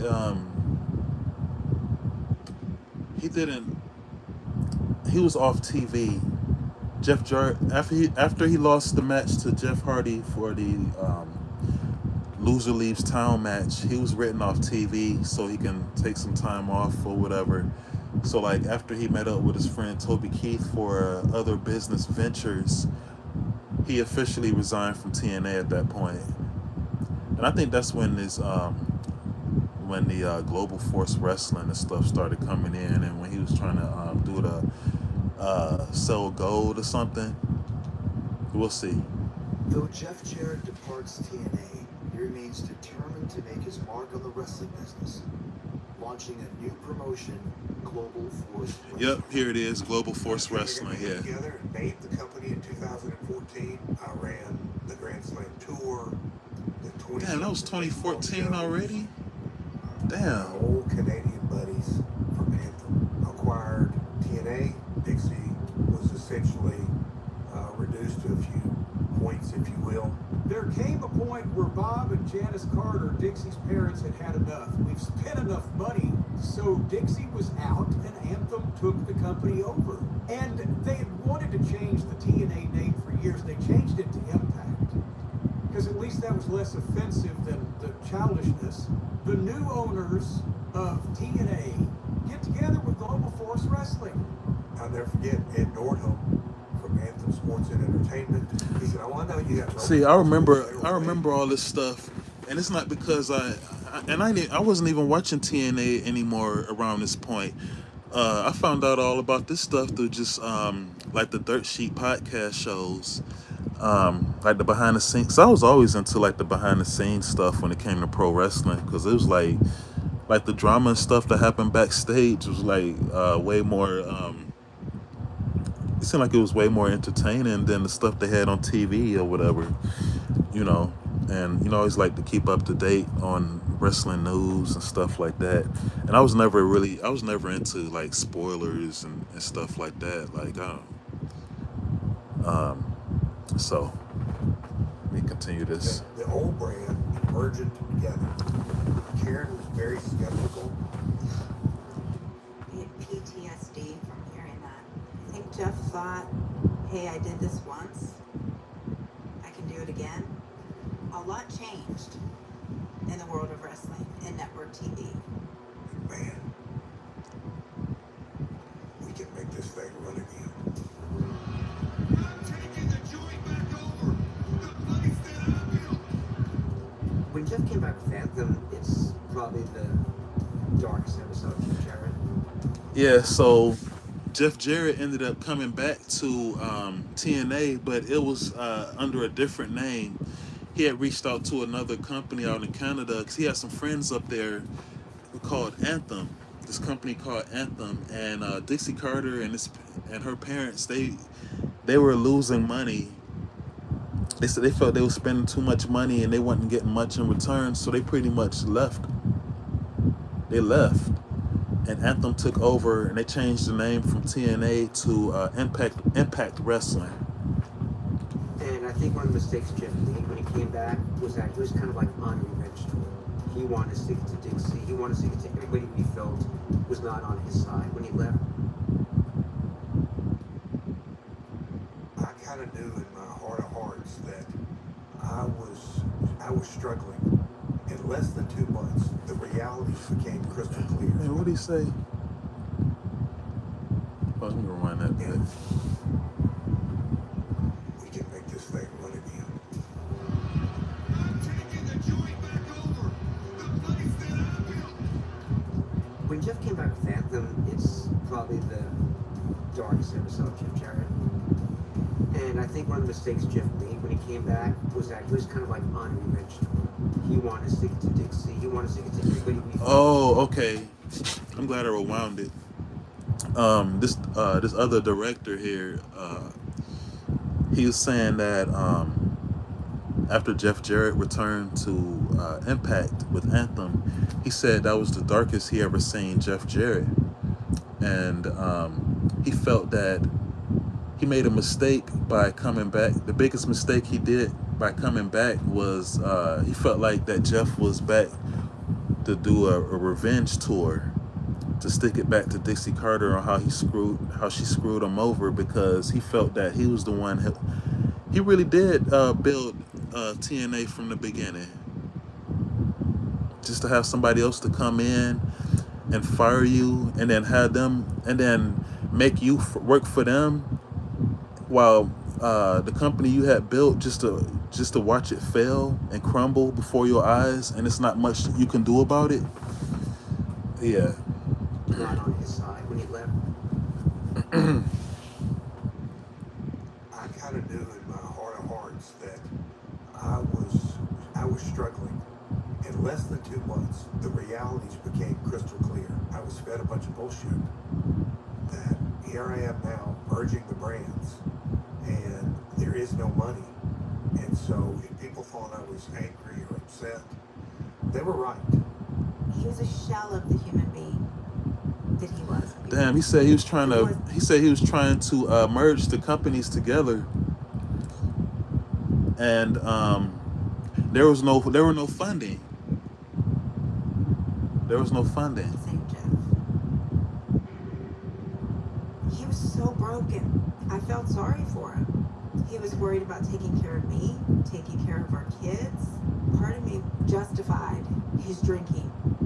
He was battling some substance issues, and he was trying to. We didn't say anything because it's Jeff Jarrett, he's the boss, but we kind of knew it. It saddened us because we felt he wasn't making the best decisions for the company in that moment. I pass no judgment. I come from a family that's had a lot of addiction problems, but clearly, at that point in time, Jeff was. That's Scott Demore talking right there. I seen him on set of Lunacy once. Like he was. I seen him in the. I don't go in the dressing rooms and nothing like that, but like he was mainly backstage or whatever. I didn't see him out anywhere. It's not in a great space. A cardinal rule that I had for years is I would never drink until I knew not only that my match was over, is that I would not be really in public. And I started breaking that rule and having a little bit here, a little bit there. I tried to get him to get help several times. Oh, his alcoholism was starting to come back. He definitely had a problem. And, you know, I'll never forget. Yeah, Jeff Jarrett, he was starting to drink more again at this point. That, man, I was at a pool party in my backyard, and I looked down at my gut, and I go,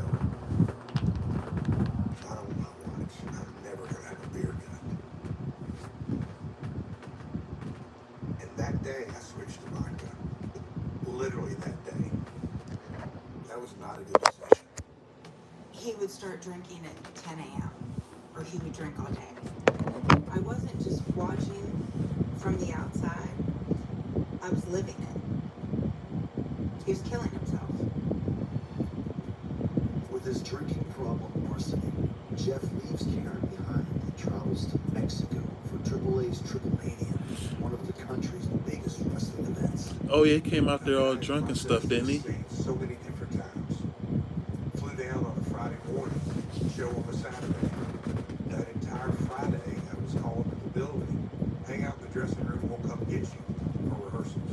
Well, I had the bottle in my bag, and noon came along, and one drink, and two came along. Oh, he got. drink. Oh no, he's waiting backstage and getting drunk. And it got 9 or 10 o'clock at night on Friday, and I'd never done a rehearsal, and it was time for me to go to the hotel. So we loaded up, and so that's when that drunk started, on Friday midday. And I woke up the next day, like any active alcoholic, get up, have a good breakfast, and I'm going to have me a drink before I go to the building. And one thing led to another. Jeff, you gotta go. Ring, come on. No. It was, you know, very obvious to folks that I was under no condition to perform. Before I knew it, I went out, had no business going to the ring. Man, he was all goofy. Look at Wait a him. minute. Is that what I think it is?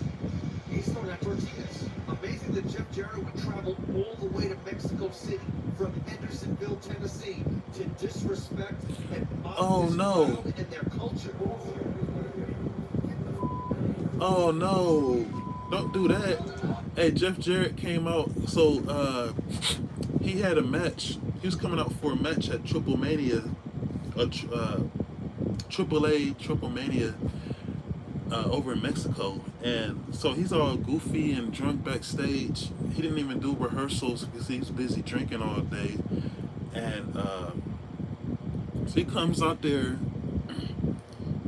He pulls out a bag of tortilla chips or whatever and started throwing it to the crowd. Oh no, can't do that.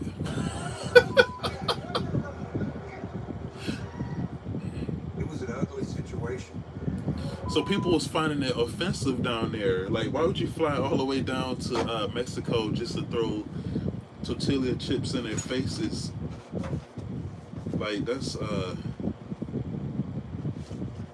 wild stuff right there. That's wild.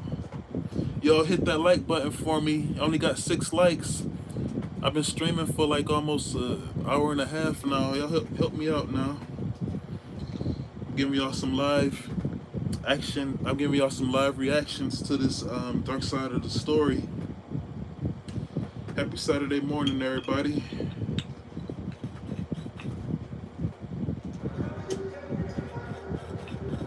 Flew home on I Labor Day. see Vampiro. Came into the office on that Tuesday, and Lynn Asper and Ed were at the office. And then Ed just said, "Hey, we want you to go to outpatient treatment," and that really caught me off guard.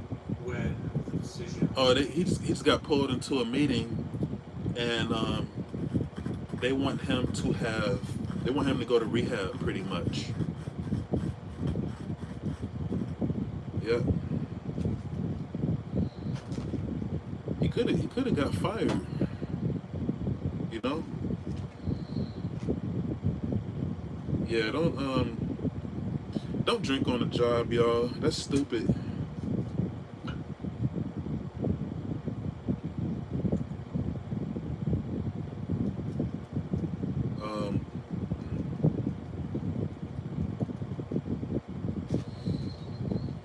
Yeah, man, it's crazy stuff here. Sent Jeff to rehab.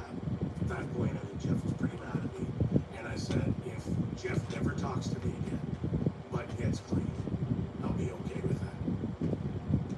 Oh, so Scott Demore, it was his idea to send Jeff Jarrett to rehab, and he just said that by doing that, he felt that it was going to jeopardize their friendship, and he just said that if Jeff Jarrett never speaks to me again, but his life becomes better, then you know, more power to him. Him being sent home that second time, disastrous. So he got sent home again. He got sent home again for that triple A incident. Y'all hit that like button for me. If y'all like what I'm putting down, please hit the like button. I see people in the chat here not speaking. Good morning to y'all.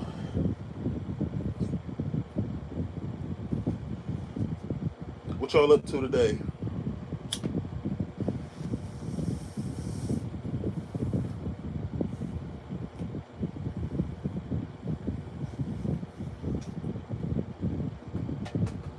Absolutely disastrous. The canoe tipped and completely capsized.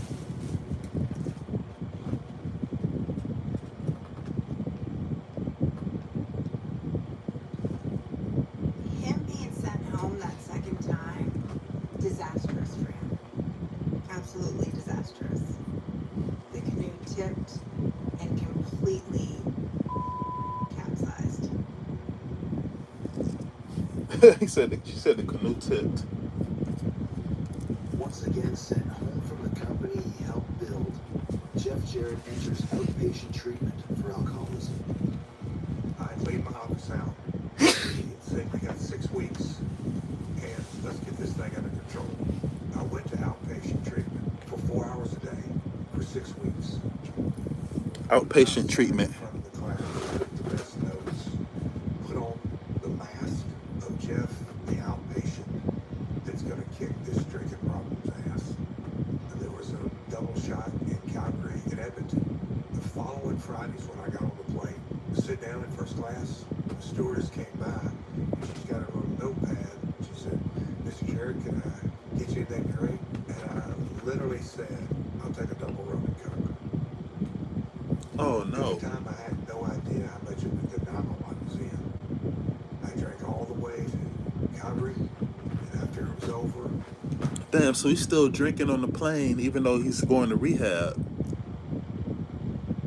So like he gets out of rehab for the day after he does his 4 hours. He gets out, gets on the plane, and then the stewardess approaches him and asks him what he wants to drink, and he asks for more alcohol. on a plane, continued to drink, went home, woke up on Sunday, continued this thing about like places like that, the rock bottom places, is man, it's just like, how am I gonna survive this? How am I gonna get through this? So I'm sure Jeff was in that spot where like, oh my God, how am I gonna come back from this? There were 2 different times that I had to call 911 because I couldn't get him awake and was worried Oh no. he was dying. Just, it got so bad. Karen just said that she tried to wake him up. He wouldn't even wake up at times. I woke up, she got the kids to school, and I was sitting in my recliner, TV on. She walked back in, and she just said, Jeff, what are you going to do? You can call it a moment of clarity. I call it God speaking through me. I said, I'm going to treatment. And she just kind of looked at me and she said, are you serious? I said, yes. I couldn't really believe how things had transpired. Like, how in the hell did I get myself in this position? She started making the calls, and finally she got the WWE Wellness folks on the phone. And we got up. Yeah, shout out to Karen for not giving up on her, man. Like every man needs a supportive, strong woman by his side, man. To support, like a nice, supportive woman, helps a long way, man. Man, these days are so different now. It's rare finding a good woman like that. So many of them out here, they just care about themselves for the most part. Plane and we flew to Tampa. I was scared and I was worried just leaving him there and not being able to be there with him. I didn't want to leave him. I didn't even know what an alcoholic truly was before I got to treatment. For me, it all started as the little scared 5-year-old boy who was sent to go to a private school, the only one there that the dad never showed up. The dad was on TV wrestling. When I came to the realization that I had resentment at my dad. Oh wow, that's new right here. So he just said he always had resentment for his dad because his dad never showed up at his school for the school functions. Like he never showed up because his dad was always on TV wrestling. And I know that's got to be tough, man. That's tough for any child to deal with, like that childhood neglect.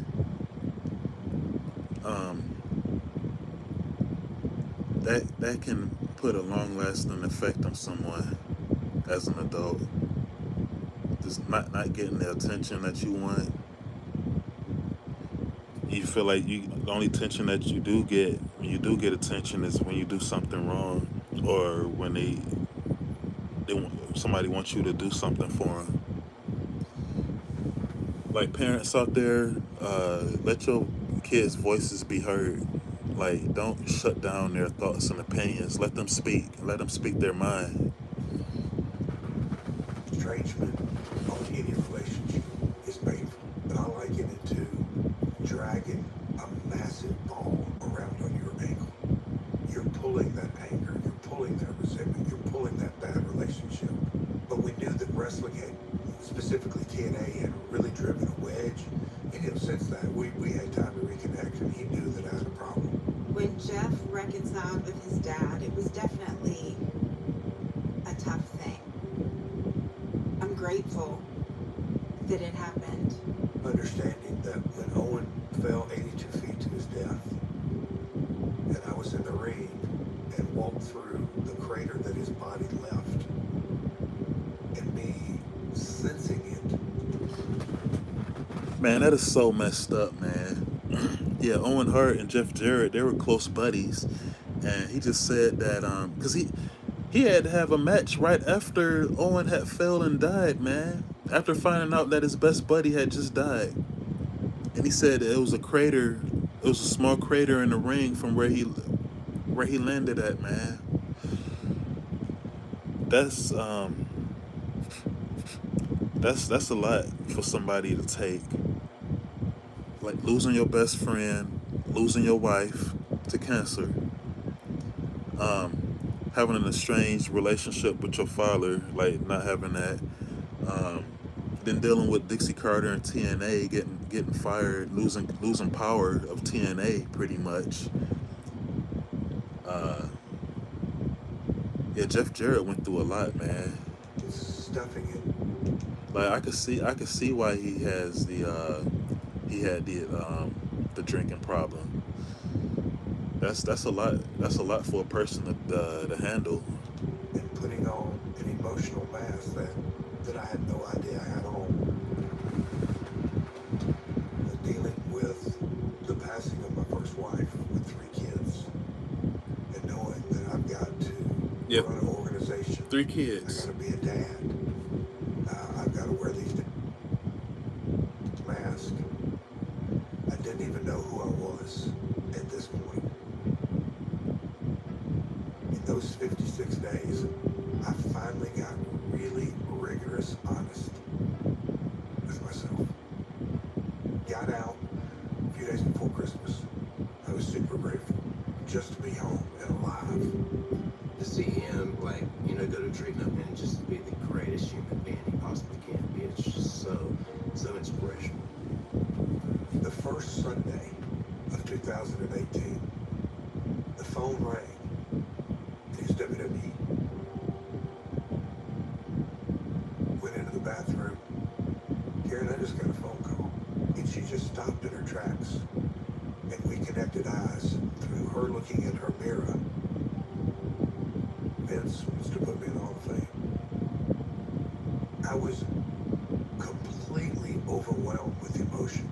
The journey that I had traveled since 1993, WWF runs, and the WCW runs, and the IC title, and the world title, and the TNA years, and treatment. And this is how 2018 started. I was blown away. Karen and the kids, we've been through a lot. Oh, this is Jeff Jarrett at the WWE Hall of Fame. I think back in I think he said 2018. You guys are no rock. And to my dad, we've had our ups and downs, but I thank the good Lord that we're on and up. And thank you for what you've done for me in this business. Without those valleys, it's impossible to have the mountaintops.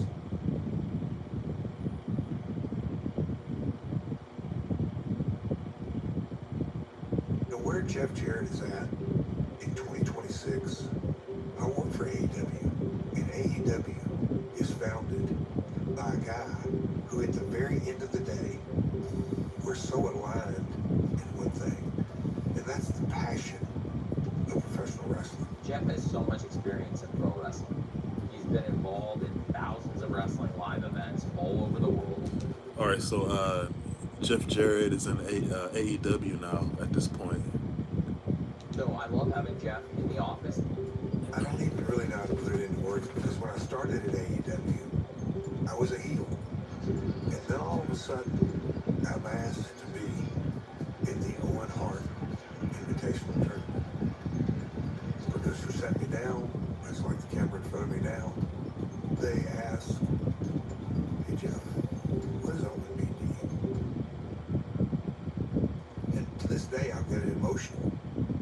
It's hard for me to imagine. It's been 25 years.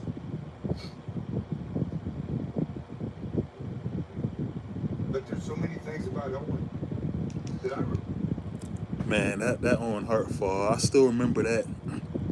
Back in '99, I was taking karate classes too around that time. I was a senior in high school. I didn't see the pay-per-view event, but that was such a dark time in wrestling around that time period, man. That was sad. That was Owen Hart falling to his death like that in front of everybody and on TV like that. That was sad, man. I think Owen Hart's death and Eddie Guerrero's are like two of the saddest that I've witnessed I was sad when Scott Hall passed away too, man. Like Razor Ramon, like I always like Razor Ramon and Scott Hall. Always just cool, funny, chill. Hey, anybody here?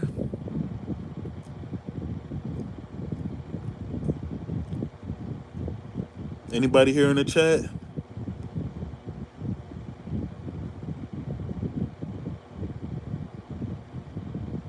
Or, well, like that was yesterday. And there was no wrestling storyline, there was no angle, there's none of that. And that resonated somehow, some way. Entered the tournament, and quote unquote, I was walking through the curtain as a heel. But the people that night in Chicago, I'll never forget that. They accepted me as a babyface.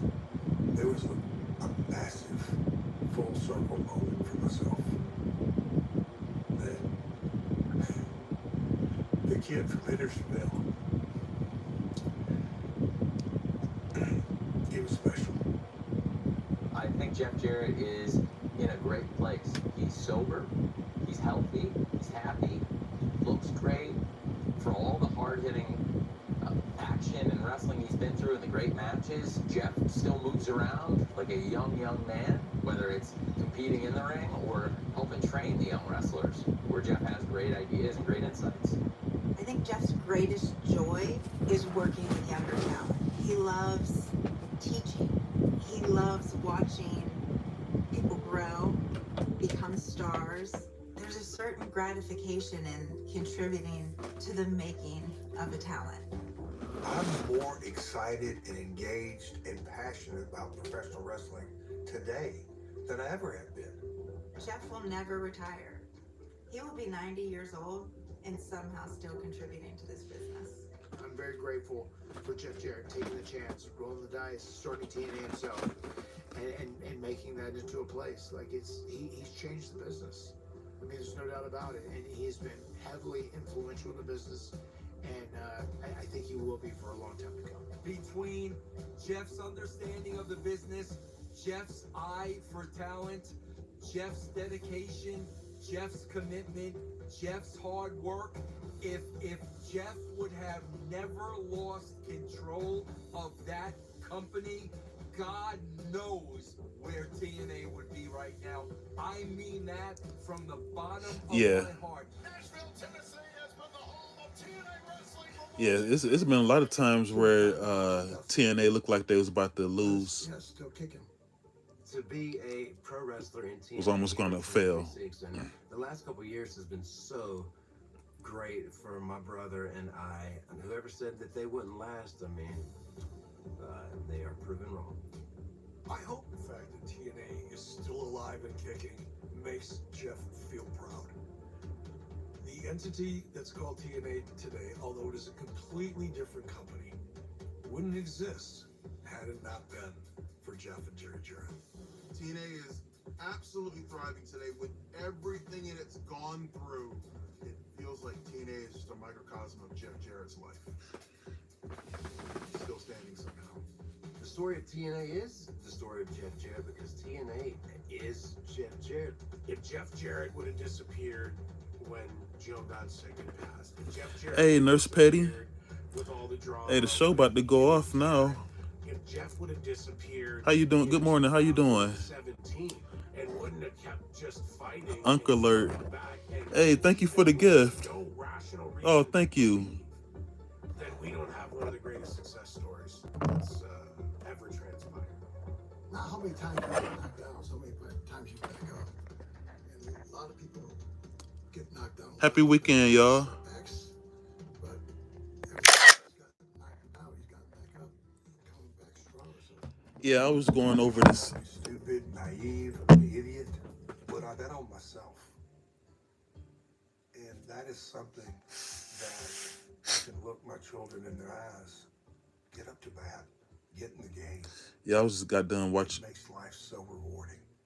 I was watching this wrestling documentary right here, and yeah, this is good. This is good stuff right here.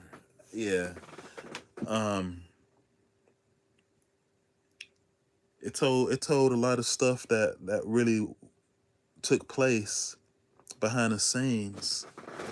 So, yeah, this was a good 3-part series. I enjoyed it. Oh, you say you just waking up? Oh, okay. Yeah, I've been awake since I've been waking up early now. Like, uh you know what they always say, the early bird gets the worm, you know. Um Especially like if I get like a good idea in my head for a show or for my channel or something, I just get up and just go and do it, you know. Yeah. How's everybody this morning? I'm getting a whole bunch of new viewers, getting a whole bunch of views. I'm up to like 450,000 views now. I had just got an alert yesterday. Yeah, shout out to all of my she-wolves out there. Um Damn, I've been streaming this for. Hold on, I gotta hold on, I'll be right back.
Hey y'all, I'm back. I'm sorry about that. I had to talk with somebody. Cause I was we was ordering breakfast. So yeah, I'm back here. Oh, you about to go? Okay, thanks for stopping by. Yeah, I'm not gonna be on here much longer anyway. Cause I'm done watching these. I'm done watching the Vice Jeff Jarrett and the battle for TNA. Yeah, this was a good episode right here. And yeah, go to subscribe to Vice TV on YouTube. And it's in 3 parts. And they run around 45 minutes each in each part. So it runs smoothly. It tells the great story on what happened, and it's good to see that Jeff Jarrett bounced back, you know. But yeah, they did him dirty back then, man. Um, I don't think Dixie Carter wasn't even on there to really defend herself. So I'm quite intrigued on what she has to say about this too. Um, but without further ado, I appreciate everyone that came by to listen to me speak and give my reactions on this. Make sure you all hit that like button, hit the subscribe button if you are new over here. If you like to donate, we have links there. We have super chats, super gifts, and we also have memberships for like early members access and members only content. I appreciate and love everyone who comes and appreciate my artwork and watch my shows and my live streams. Shout out to my Wolfpack family. Shout out to all my new people, my new friends over in the JCW universe. And I'll catch you guys next time. Y'all be safe out there. You have a good weekend. Um, try to stay out of that smog that's out there, and drink that water and stay hydrated. Um, I'm gonna get off of here for now, and I'll catch you guys later. All right, y'all have a good one. Shout out to the pack.